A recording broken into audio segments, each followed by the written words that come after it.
जब वो समंदर पर लगा तूफान का।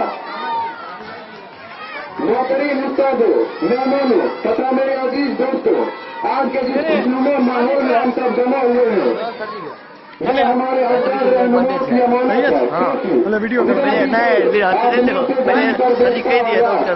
इस मुल्क को कितने बार सोचता होगा।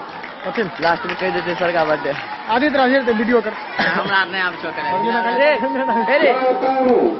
चाहता हूँ कि कोई नेक काम हो जाए, चाहता हूँ कि कोई नेक काम हो जाए, मेरी अरे कैमरा देश के नाम हो जाए।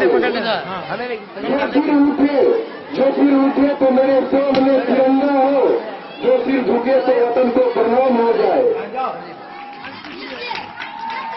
दोस्तों, जिस समय हमारा देश गुलाम था, गुलामी की बेड़ियों में जकड़ा हुआ था, उस समय भारतीय लोग न तो घर से बाहर निकलते थे, न उनकी जिंदगी